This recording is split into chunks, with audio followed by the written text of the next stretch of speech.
Welcome back to the Hephaestus Challenge right here on twitch.tv/The Rob and Dan Show, as well as twitch.tv/Imagine42. Do not forget the 42 in it. And I need to This fix is a all post-day this. show. What's that? I need to fix all this. Oh, no. Is everything broken? Everything's broken. This has been the day of technical issues when it comes to trying to get things to function. Everything is broken. You're not Dan. All the cameras are No. not right.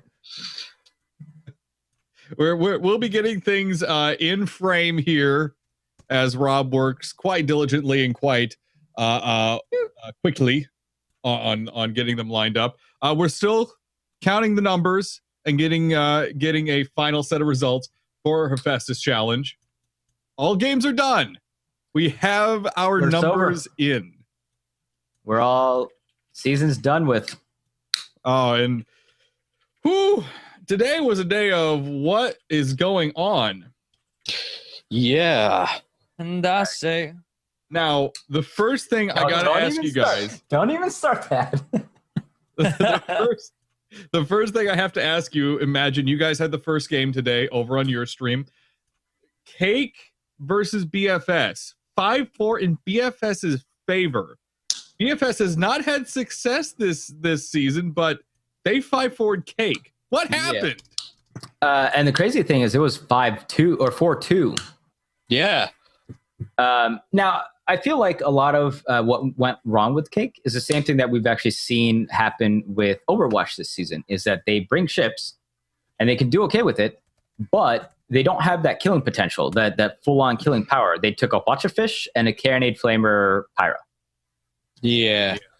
And very first engagement, the fish comes out, misses basically all of its Watcher shots, runs into a mine, just doesn't die. That was the crazy thing. It was like left with a sliver of health, but then the Pyro comes in, gets absolutely and then he dropped his obliterated. toast, and it dropped on the butter side down, and it's.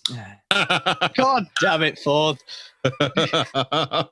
Now, the issue for Cake that really was prevalent, though, even though they managed to get up to those 4 kills, and they did so when their Watcher Fish could go against the Junker and just absolutely disable and wreck that. And when their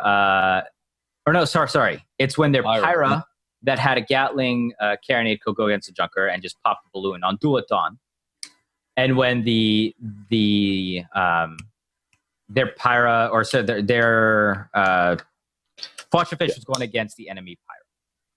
That's when they had their success. And BFS just made it into positions where that wasn't happening on a regular basis.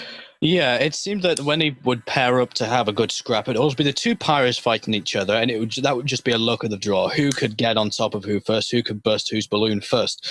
And then the Hoachi would go up against the Junker, and the Junker would spin around, get more to them a bit, get disabled, spin around the other side, and start shooting them with other bits. And it's only when they stopped doing that then it worked successfly.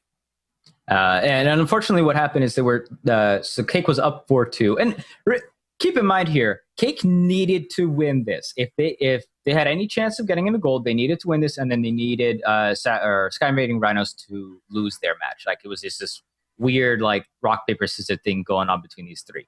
So Cake absolutely had to win this. They could not tie and they could not lose. And they were so close to doing it. And I almost feel like they got a little bit too excited to try to finish off one ship and not just ignore the other. Like, they were really trying to focus on getting the Pyramidion down, and that left the Junker behind them to just have free reign with Carronade Flame, or I think it was Carronade Flame and Gatling Mortar and Artemis. Like, they were just doing whatever they could, and it was 4-2. Cake had actually both their ships at about half health. BFS came in, they caught the one of the pyramids from behind, just took that out immediately. No shots even came onto BFS, and like, you cannot afford to not deal damage to ships that are killing you if you have any chance to win. Yeah, absolutely. And then, the respawn happened, and the Pyro got taken down almost immediately again because there were mines everywhere coming out from Gilder. So BFS just had a very, very good last set of engagements. Yeah, and when in the final engagement, when it was 4-4, they let the the junker get behind the goldfish and just beat that up. The goldfish then realized too late, oh no, we need to back up and sort this out. And by that point, they backed up to turn on to the junker, and it was at that point that their Pyramidion just got slammed and pinned with a burst balloon against the wreckage and just disintegrated. Yeah, I know one thing that hurt Cake this time around. We're without Melon McCrabernathy right now, one of our main pilots. Melon is gone on vacation. Like, he's going to be gone for the rest of the season. Melon is a major part of the Cake team. He's one of our best pilots. So without him, the team is certainly at a disadvantage compared to our normal roster. That's true. Was it Fox that was piloting this one? Fox always, or at least 95% of the time, pilots with Melon in competitive events. Like, there are two main pilots. Well, looking at it, I think it was, not to call him out or anything, it seemed that Fox struggled quite a lot this time around. Maybe because he didn't have Melon to back him up, or I don't know. He just seemed to struggle, and I can't put my finger on it. Well, it once again, I mean, I'd like to just point out the lack of killing power that you got going on that ships, and you know, we discussed that last week. It's the problem that Overwatch has been having. Yeah, you get a lot of disables, and they were getting a lot of disables, but if you're not, like, there has to be something to follow that up with, and you know, you could disable the components on a junker all you want. If you're not dealing any damage to them, eventually they're going to be able to get something back up and turn it around on you. Yeah, True. I'm kind of reminded of Finding Nemo. They all get out into the ocean. They're in the little plastic bags. They're like, yeah. Now what? Yeah. I saw that they had decided to take a Hwacha fish into this competitive match, and it really worried me because I didn't feel Hwacha fish was just a very good choice. Maybe not necessarily for battle duel at dawn.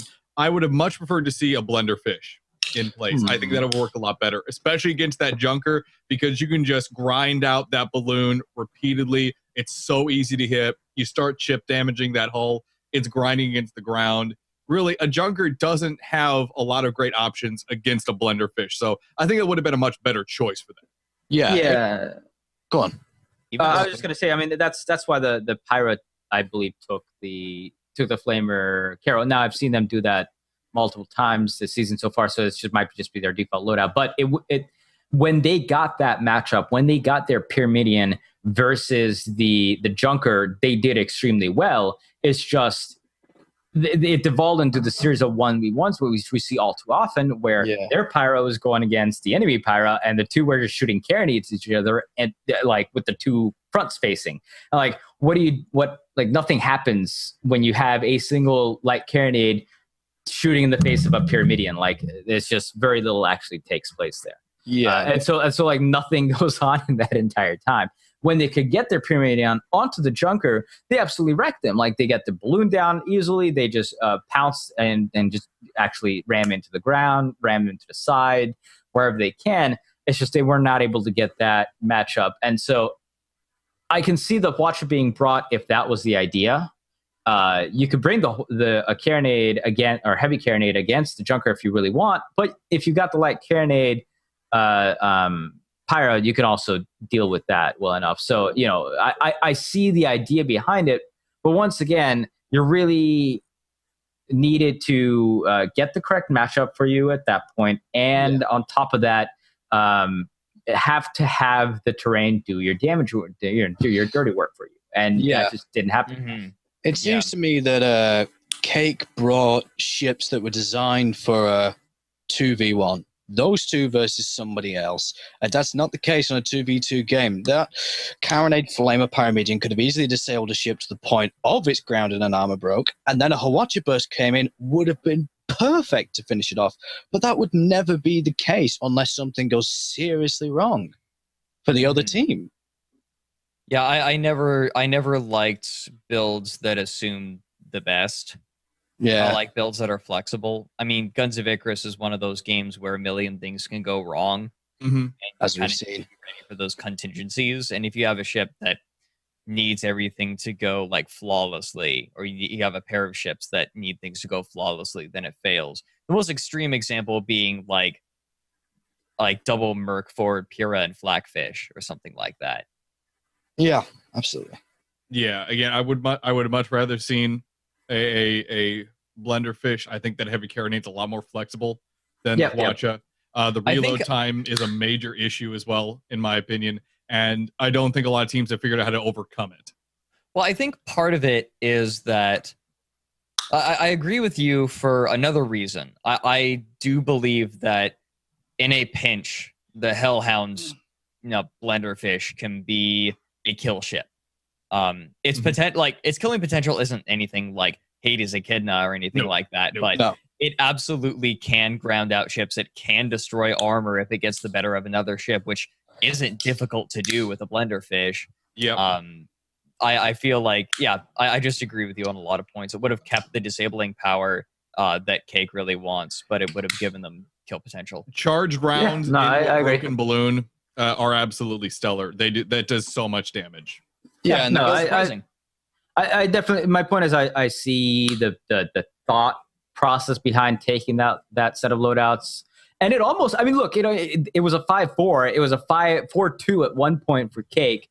It's not like they just absolutely got wrecked. There was on some unfortunate things had happened, which they weren't able to correct at the end, and kind of how mistakes were made.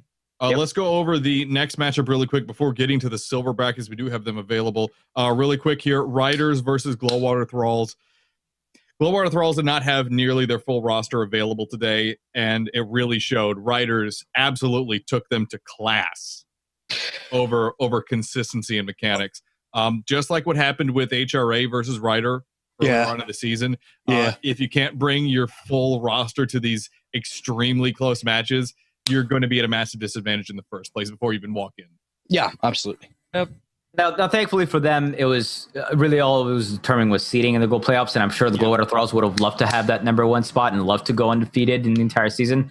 But it's not really the end of the world for them. So hopefully they'll be able to be back in full strength for the playoffs, and if they can, I mean, look out.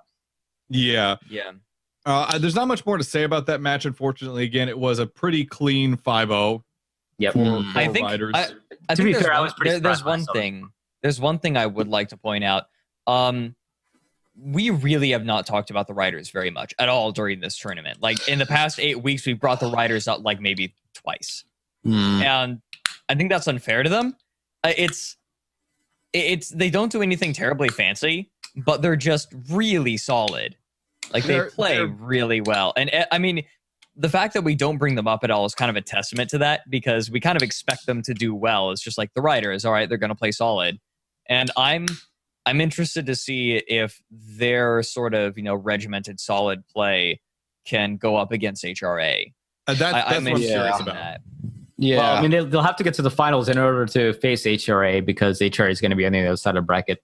Yeah, since HRA got number 1 seed and Riders. Well, I mean, HRA that's been known since before this week, but yeah. Like that's no pretty one can impressive. stop them. No one could stop the HRA train.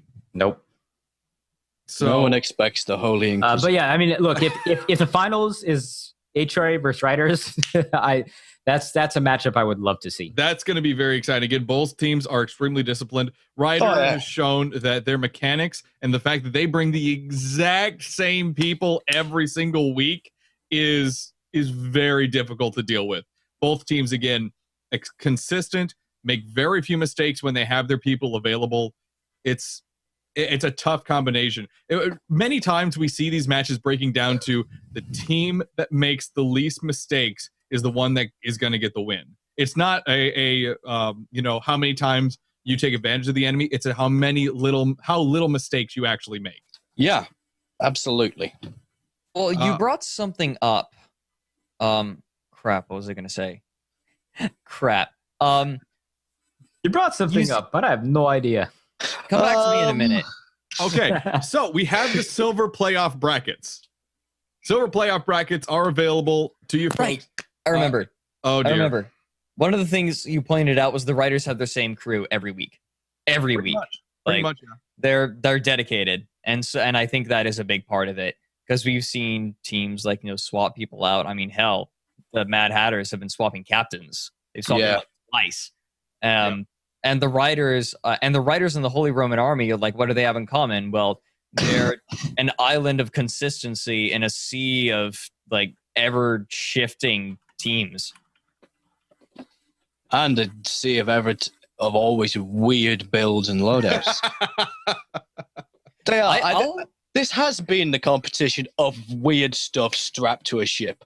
This has been. It used to be a completely run-of-the-mill. You could probably guess what it was going to bring. This week you go, oh, why has he done that? Oh, that's why he's done that. Oh, that's why he did that. Well, we've seen a development of that as it's gone along. Like at the beginning of the season, it was like everybody's taking Pyramidions, everybody's taking Hades flak, everybody's taking Gatling mortar. We might see a lumberjack from Muse. Like that's what it was. Although Cake did bring from the very beginning they had their Carronade flamers, so that was like a start of it. But now in the end, everybody's taking this like a wider variety of ships, wider variety of guns, as people are figuring out that, hey, we can do something a little bit more effective than the straight old meta. And it might not become meta itself, but we can still make something happen with it. It's a very fine tool for a very fine situation. And it works, but not all the time. It's been very exciting to see some of these new builds develop. So going over to these wonderful, wonderful silver brackets that the Hephaestus Challenge organizers have provided for us. The first round is going to be DPA versus Muse, and then Sacrilege versus the Art of Warfare. That DPA and Muse game is going to be very interesting to see who manages to pull it out of there. Yeah, DPA's got the advantage. Probably just from having practiced together a little bit more consistently. Yeah. I'm actually surprised because I have Overwatch ranked lower. I have Overwatch actually ranked quite lower than where they are on the brackets right now. They're fifth. They're in fifth on the overall for the silver. Sky Invading Rhinos and Mad Hatters and Cake at the top. They're all 4-3. Cake goes up against BFS again in the second round. That's going to be quite interesting to see that rematch. Yeah. Yeah. And so, just as a note, BFS at the end here has picked up we talked about this in several weeks ago as well. They've been getting better and better every single week, and the at the end of the season here, they've managed to pick up 2 wins, and I think they started the season 0-4. Yep. Yeah, and they started 0-4. So they started 0-4, then they got a tie, and then they got 2 wins. Actually, it was they went 0-4 against Overwatch, HRA, Merrymen, Sky Invading Rhinos. Then they got the win against Art of Warfare. Oh, okay, and then they got the tie. And then they won against Cake. So I mean, in like the second half of the season, they're undefeated. It's like you can't sit on BFS. No. And we all thought that even with the mad losses that they had, they were tough competitive matches, and it's not like they just got routed out of here. So that 0-4 start was probably a little bit misleading, and I think that if I had to pick a dark horse candidate to get it out of the silver playoffs, it would probably be BFS. Okay.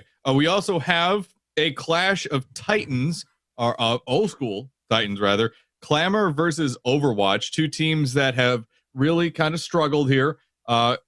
Clamor is 3-4, and Overwatch is 2-5 for the season. They're going to be going up against each other in the second round as well. Sky Invading Rhinos is going to take on either DPA or Muse. Mm-hmm. Sacrilege versus Art of Warfare is going to go on to Mad Hatters. I think Mad Hatters has a good chance of either team they face. Sacrilege has been showing a little iffy lately, so certainly they need to put things together against Art of Warfare and then move against Mad Hatters to really make something happen. Yeah, and I mean, just looking at all this, I think the favorites out of this would probably be Sir and Mad Hatters. Cake, though. If Cake actually brings a kill ship, I think they can do it. Yeah. Oh, look, there's a flying pig. Well, you said that. I think look, it's possible. I mean, they played well enough to. I mean, it's been shown that they know how to fly. But especially if they have close. Melon, if they have Melon missing again, Melon is not going to be back for the rest of the season. that sucks. Yep, nope, not happening. so that's going to be a little bit hard. But who knows? I mean, the thing is, while we make these predictions or what our favorites are, really anything can happen. Nobody saw, for example, HRA coming out of it, and I mean, Merryman coming out in second place. I don't know how many people predicted that with the rough start that they had as well. Yeah. So it's one of those things where anything can really come out of it, even though we say that who the favorites are. All of these teams still have a chance to do something to make us some noise in these playoffs. They do. It's going to be so interesting to see some of these teams progress through the silver bracket. It's going to be a 2-week event for silver. I do believe we're going to see a majority of it being played the first week, and then the second week will be the semis and the finals. The organizer will correct me if I'm wrong in chat, though. If I am incorrect about that, they will go ahead and let me know. Now, are these best of threes or best of ones? I believe these are best of ones. Best of ones. Okay. So this is single elimination best of one. You have to be on your A game going into these games. It's not a best of 3. You have to win your only game you have. You don't have do-overs. Yeah. That's stressful. That's very stressful. That's the time when you start pulling your hair out in giant fistfuls. Well, now, like, their teams are either going to be like, wow, like, this team is way better than us, or no, they think they're way better than us. And so we're going to, they're either, like, going to not take any risks with their build, or they're going to do something completely dumb and off the wall. I think we're probably going to see quite a lot of dumb and off the wall, really. Maybe. I don't expect to see it from Sir. I don't expect to see it from probably I don't know. Like, I think Sir is going to play normally, but I wouldn't be surprised if any of the other teams did something a little bit silly. I think the Clamor is also probably going to do it by the book and pull out a meta junker or something. They certainly need to put things together. They got a good win against DPA this week, but DPA did have some flashes in the pan against him. Fraxis certainly showed he's a competent pilot in competitive play. We haven't seen too much of him yet. We've seen him just a couple times. Certainly then you can show him, though, he is very good about what he does. I am still a little concerned about how aggressive the real Deadpool can be with a ship that is clearly not built for brawling, getting into brawling. That concerns me a little bit, because all of a sudden the game mechanics are clearly not in your favor at all. Like, you're missing nearly half your damage available to your ship as soon as you get inside that arming time. Yeah. Don't like it. I don't like it personally. Yeah. I really, okay.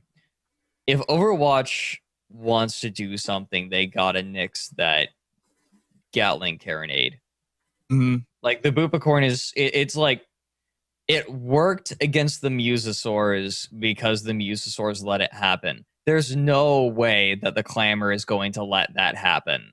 Like, first of all, like, they were up against a Mobula. I mean, the Mobula wasn't using its vertical mobility at all in the Musosaurs match we saw today.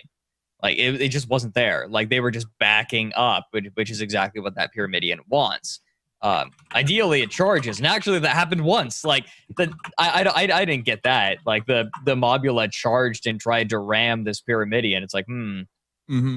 I don't think that was a good idea. Like, that's playing into their strength, and I don't think any other team is really going to do that. I mean, consider what's really gonna happen when Clamor takes their inevitable meta junker and the Bupicorn charges, Gat, Carronade, and Rams. Like, what's gonna happen? Nothing.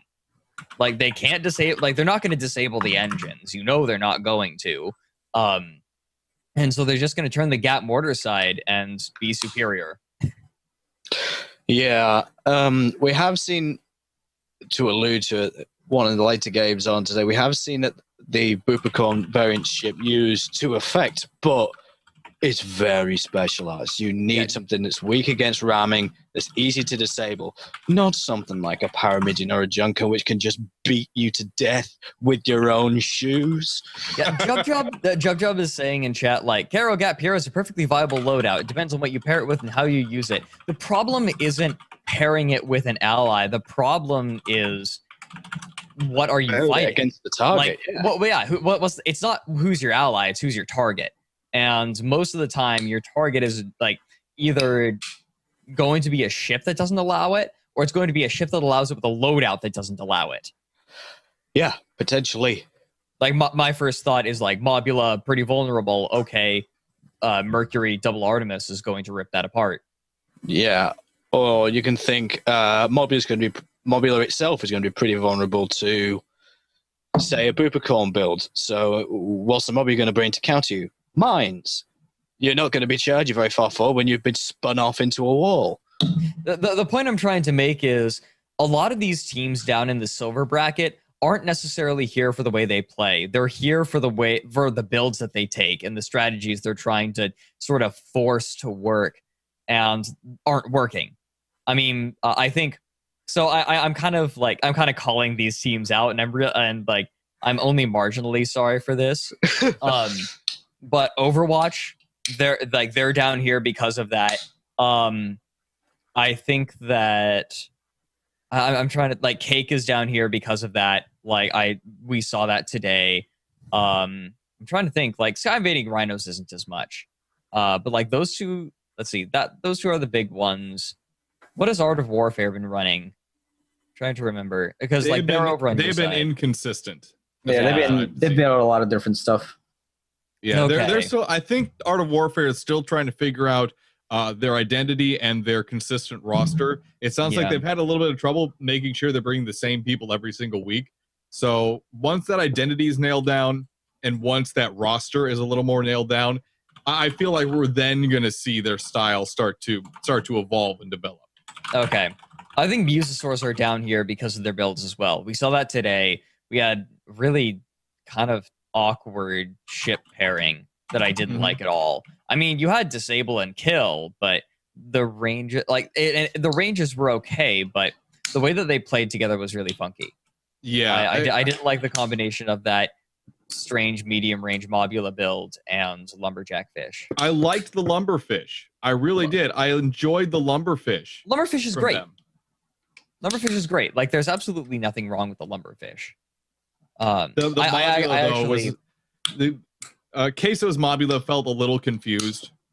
Again, they had a really odd Gatling positioned in there in the middle of long range weapons, and it's just like, are you going to try to brawl with it because you're trying to brawl with a Mercury?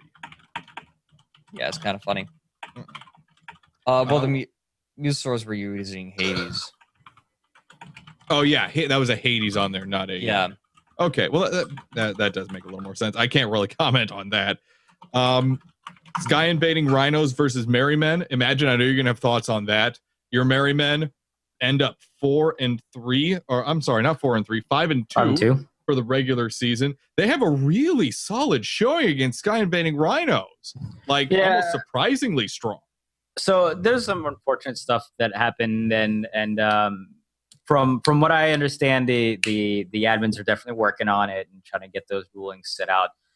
Essentially, so the start of the match, let's just go over that because that's basically ended up being the final there. The official score is 2-0 Merrymen. That's what the official score is. So now the Merrymen, basically from having watched previous Sky Invading Rhino games, knowing that it's on Northern Fjords, figured that they would be taking a galleon once again. And so this entire week, Zill was practicing with a Carronade fish, charging from blue spawn to red spawn and charging the galleon as quick as he can. So basically all week, that's what he was practicing on how to fly that. And they executed that almost flawlessly at the start of the match. They immediately ran from blue. It was assisted by a Gatling mortar Pyra. So they ran from their side, from blue side, around Candy Mountain and got onto the galleon, got onto the enemy Pyro, who's Hades Light Black, I think, or Hades Artemis, one of those two. I think it was Hades Artemis. So they got onto the galleon quickly, blended that down, turned around, finished off the Pyro, got back on the galleon. Then, unfortunately, one Saul's disconnected. A pause was called, and then the pause was apparently ended prematurely, and because the galleon force spawn and there's line of sight stuff. So, and then one Saul's disconnected again, and he wasn't able to get back. So there was a talks of maybe a rematch coming on, but in the end, I think the decision was that if there is a rematch, full rematch, then that kind of hurts Merry Men a little bit too harshly, and so through a lot of talk, they just decided that it was just going to be a 2-0 victory for Merry Men. I know that Redry apologized and said that they're going to iron out and make sure that sort of situation never happens again. Regardless, Merry Men kind of came out pause and function. Regardless, Merry Men came out and just blitzed the hell out of the Skyrim Rhinos in a way that the Skyrim Rhinos just did. I don't think they expected.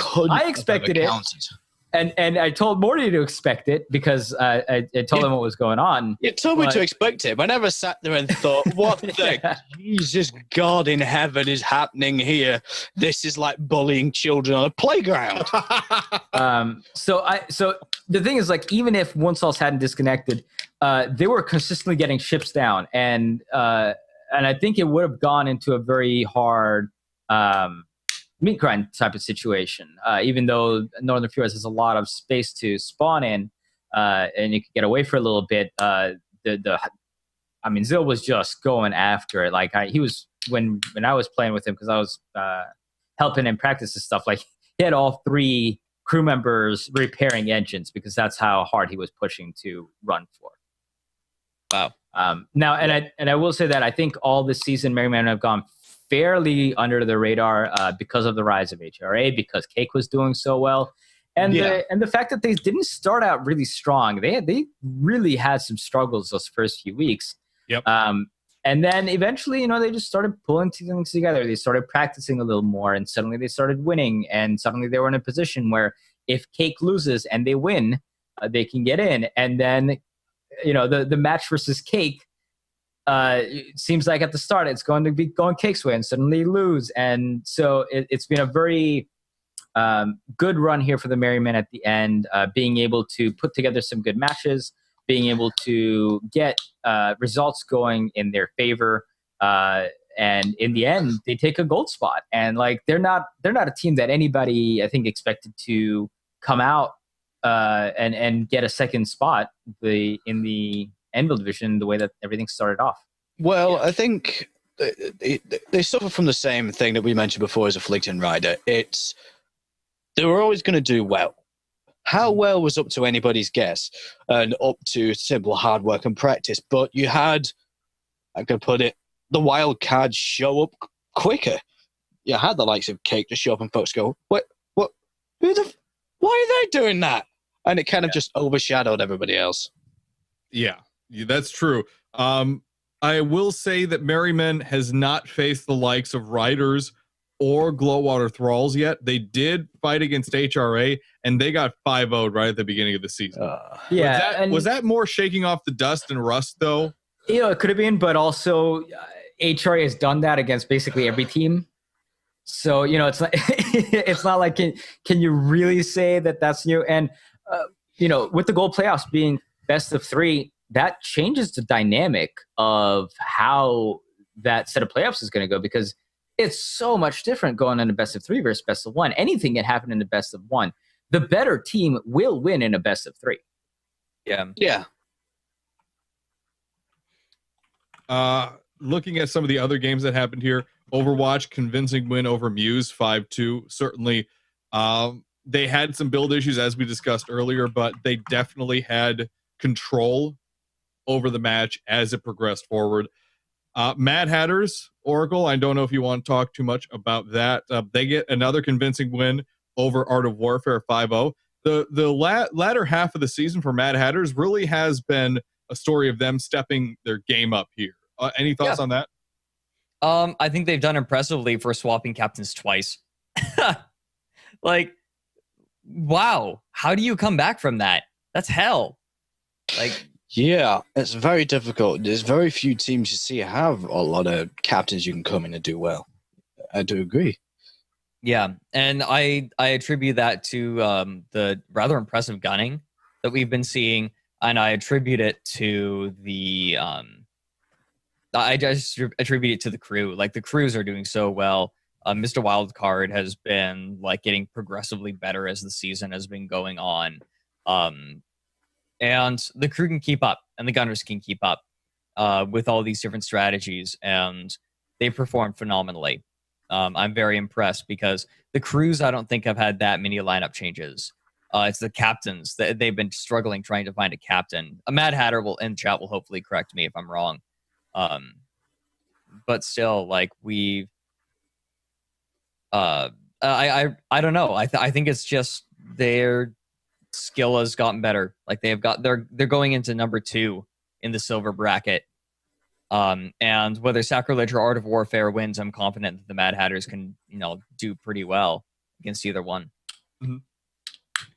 I honestly, that's most of what was on my clipboard. Is there anything else you guys want to touch base on before we wrap things up for the day? So wait, so are we going to have Glowwater Thrall's normal pilots this time? Well, they for silver don't and know. gold? They Don't have know. so they have a week break, and then the week Yeah. after that they'll play again. Okay. The big question is if Scrimscraw is going to be back. I Scrimscraw better be I back think because now, if I remember correctly, because this was a question before if they could do something, but I think it was just this week that they were going to have an issue. Okay.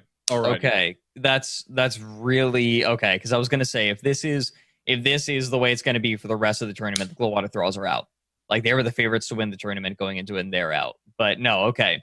If they will get their normal players back, I think okay, they're gonna be fine. But today they got I think today was the big thing was they got romped. And the Glowwater Thralls have done really, really well against these teams going in. But I feel like when they lost, one of their captains, even if they had the same crew, they showed, just how important the tactics of the Glowwater Thralls are and how important their coordination is. They're going to need it. I think it just shows the Glowwater Thralls are not they are excellent pilots. They are excellent. They have excellent crew. But they may not be the best. They are extremely good. There may be more individual talent on other teams, but their coordination and their communication is top notch when they have their regular people. And that's really what sets them apart. And I think that kind of was evidenced in today's match against the Riders for them. And the thing I want to say about the league and kind of because the regular season is over now is that we're shown time and time again that having a large pool of teams or players to pick from on your team was extremely essential. Of having subs that you have trained, that you've played with, because we have a lot of these single tournaments before, or maybe they last one weekend, maybe 2 weekends, at most maybe 3, but this was, you're in for the long haul in this thing, and it was extremely important that your team had trained subs that you could bring in. And we saw this a bunch of times with various teams where well, all we have is our 8. And if we have anybody disconnect, we have nobody to replace them. And that came up several times in this tournament or the league so far, where, if you are not able to pick your players and train them and have them there, you're going to be at a disadvantage. Having 1 or 2 subs on hand gave you such a huge boost, knowing that if somebody in the middle of the game drops out, you can call a pause and you can bring them in. And we saw teams really have a problem with it, where okay, well, our team member just dropped. This is look, guys, this is esports. This is what's going to happen when you're playing with technology. Somebody's internet is going to disconnect, somebody's power is going to go out, whatever. And there were teams who were just not able to bring anything back and were left either with a player down or, they finally managed to bring in somebody, but they've never played with them. That player has no idea what they're doing. They get thrown into the fire. They have, their adrenaline is going absolutely crazy. Maybe they've never been in a tournament match before. And so having more players trained was going to give you such a huge boost. And we saw that today with Glowwater Thralls, where they had to have, a few people missing, and nobody can replace Scrimscraw. Nobody can replace Graphics 30. Nobody can replace Zill or, any of the other major captains. Nobody can replace Melon, apparently. Even when I think Brick was gone for a week in BFS, they really struggled that time. So it's hard to replace your top guys, but the more you can get people in and playing with you, the better you are going to be, or the better setup you're going to be in this league. I agree. One thing, speaking of replacements, that Oracle and I were both scratching our heads about earlier today, that has to do with the 5-0 sacrilege loss to HRA. Why was Tropo flying for Kivias and not his own team? That is something you'll have to ask himself. We noticed that. We're like, oh, there's no Tropo. And then later we look on the other stream, we're like, wait. There's a Tropo. Tropo's over there. He's playing today, but he ain't flying for sack. A wild Tropo appears. Yeah. The only thing I think of is that, look, for Sacrilege, this mismatch, I think, was pretty inconsequential. I don't think they actually could have gotten a better seeding that they had. Maybe they could have. I'm not entirely too sure. The point is that they were going to be in Silver League playoffs, and maybe they wanted to get another captain some playing time. That's about the only thing I can figure. Otherwise, I don't know why Tropo wouldn't be in there. That is something you'll have to ask him. Yeah, I have no idea. I find it a little disrespectful if that is the case. To their look, they got absolutely destroyed. So whatever they were trying to do there did not work out very well for them. Yeah, obviously. But yeah, I don't actually know. That is not an answer that I have on hand for you. Yeah, we were both scratching our heads about that because we saw on your stream Tropo was not on the lineup. And then we looked in the Muse lobby as we were setting up for it during our break. Tropo's in here? Yeah, I just figured that Tropo was gone this week. It happens. Some people happens. leave. They have something come up or sure have to do something, but fly for another team while your team is fighting. That does probably one of the hardest matches peculiar. of the entire season. Yeah. I don't know. That was something we were really curious about. We were hoping you might have more answers than we did. Yeah. I did not ask and did not receive any answers. Alrighty. Morty, closing thoughts? We saw a lot of showings today, which I personally would have expected, or a lot of performances that I wouldn't have expected more to be correctly.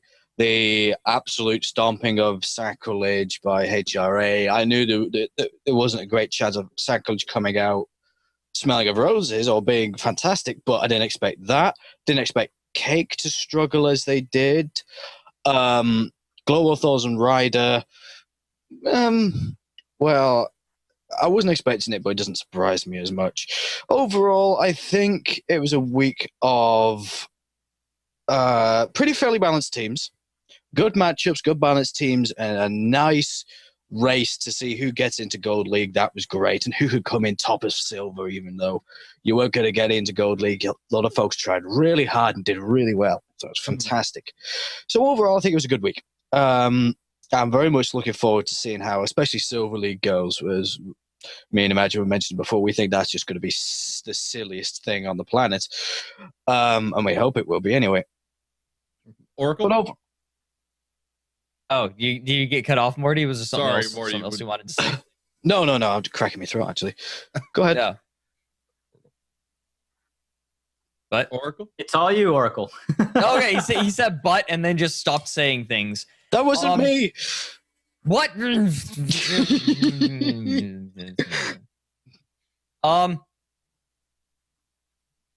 Dang.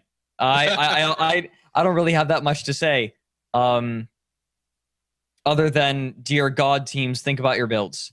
A lot of I talk to competitive players, and every so often I hear, and especially in the teams that are struggling a little bit, it's just like, yeah, we don't really think about builds that much. We just go into it. It's just like, no, you can't do that. Not anymore, at least. Like, maybe you used to be able to do that like half a year ago, but that's not going to fly. Literally, that's not going to fly. That's going to crash and burn. So what I'm saying is, like, the competitive scene, like, is you don't just have to take it seriously, you have to think seriously.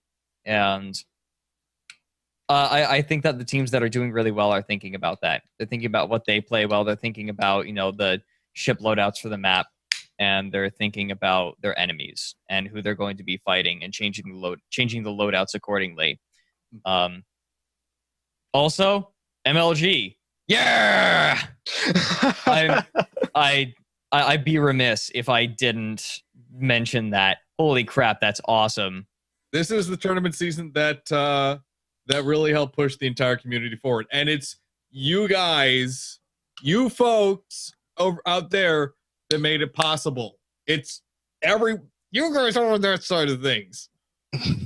Like, I can't overstate how important it is that we saw such a great turnout on the forums and talking directly to the MLG folks, because it's every one of you guys that made it possible. It may have been, a minority of us on the microphone side of things that were, trying to talk to you guys and trying to get you motivated, but it wouldn't have happened if you guys hadn't gone out and just worked your butts off to get attention drawn to Guns of Icarus. So from all of us, thank you for that. Very important. Thanks a ton. This is a huge step. Not just for ourselves, like as casters, and for the tournament organizers, but also for the competitive Guns of Icarus scene as a whole. Yeah, to give you guys an example of how important this is, our forums on the MLG forum website, the primary MLG forum listing, is right between Dota 2 and League of Legends. We're right in the middle there. Yeah. It's a big deal. A lot of people are going to be looking at those forums. So again, this means nothing but good things. Yeah, so to put things in perspective, Natural Selection 2 got turned down for MLG. Natural Selection 2 got turned down for MLG.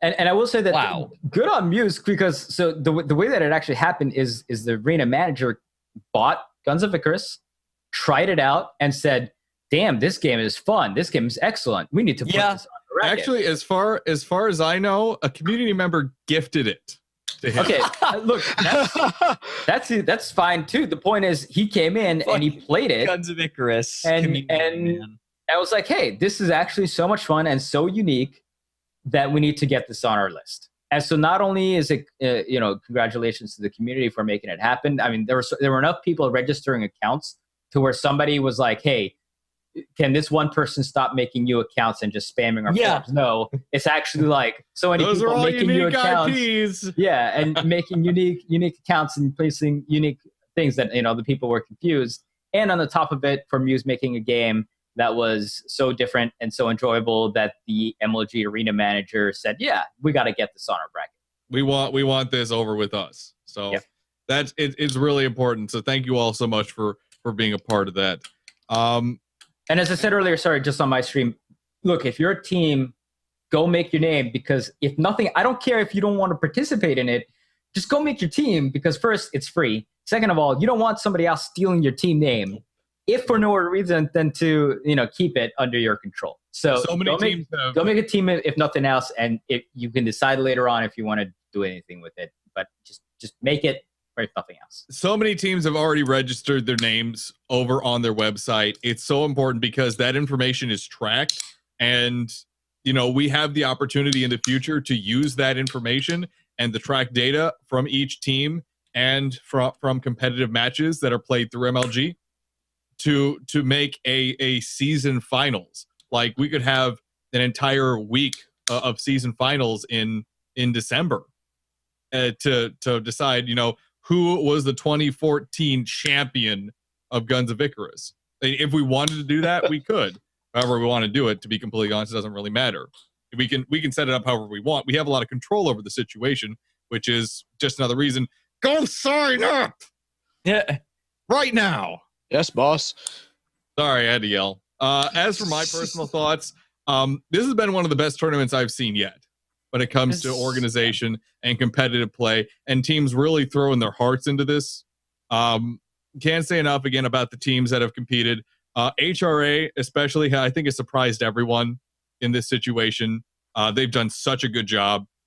We had some expectations coming in.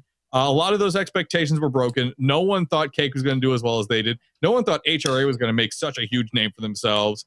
A lot of the old guard had a little trip, tripping. Overwatch 2 and 5. Hopefully they can pick it up in the silver bracket. Sky Invading Rhinos. I mean, this is a pretty well-known team, but they only went 4 and 3. They had some pretty major trip points throughout the season. Sacrilege, another pretty well-established team, 2, 1, and 4.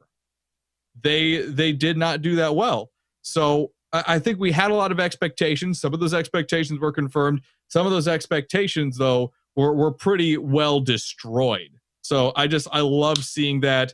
We had so many fun numbers to crunch, and now we have a very full, ready-to-go silver bracket to decide who is the Hephaestus Challenge Master for their first season coming up here in the next 2 weeks.